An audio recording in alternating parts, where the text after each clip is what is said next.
Hello YouTube friends and welcome to my channel. If you're new here, my name is Deidre from Our Upcycled Life and I do lots of thrifting, upcycling, repurposing, and DIY content.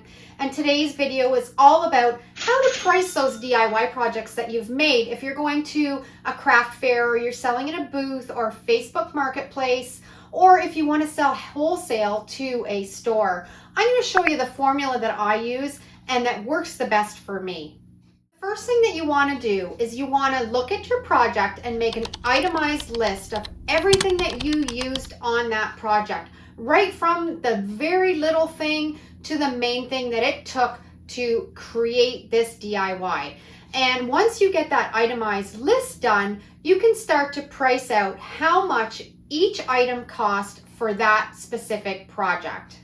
So I'm going to show you an example. One of the biggest sellers for me are my barn board signs or my salvaged wood signs. The nice thing about that is I try to always find my wood for free. So that makes my cost a little bit lower because I don't have to go and buy lumber or wood. But I take into an account the paint that I've made and used. My graphic costs, I'm buying computer paper, I'm using ink in my printer, and my polyacrylic sealer to seal it up. I also put hangers. This one has a sawtooth hanger on the back of each of my signs. Some have one, some have two.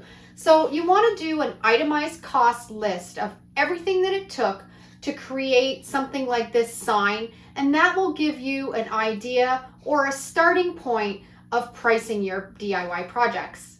So the next thing, now that I've got the actual cost of the project, is I add 10% onto that cost.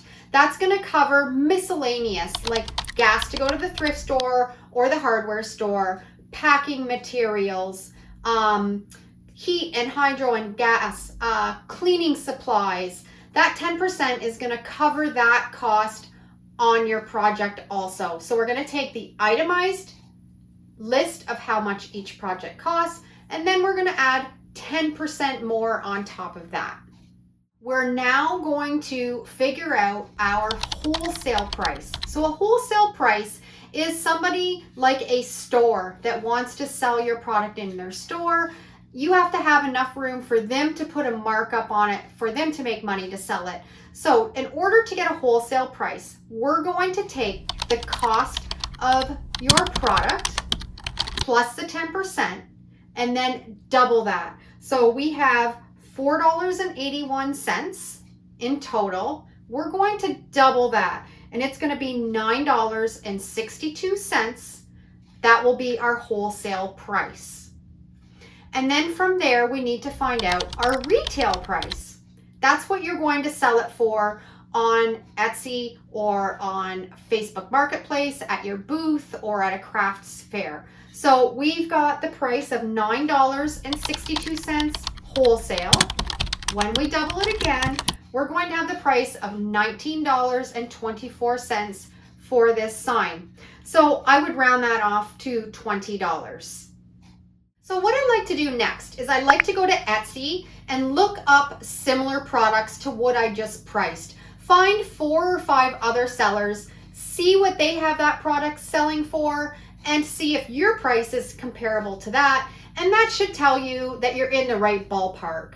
You also want to make sure to do some market research. Make sure that the DIY project that you've made and you're creating is going to be a good seller. So you can also go on Etsy, look at those comparable products and see if they're selling or not.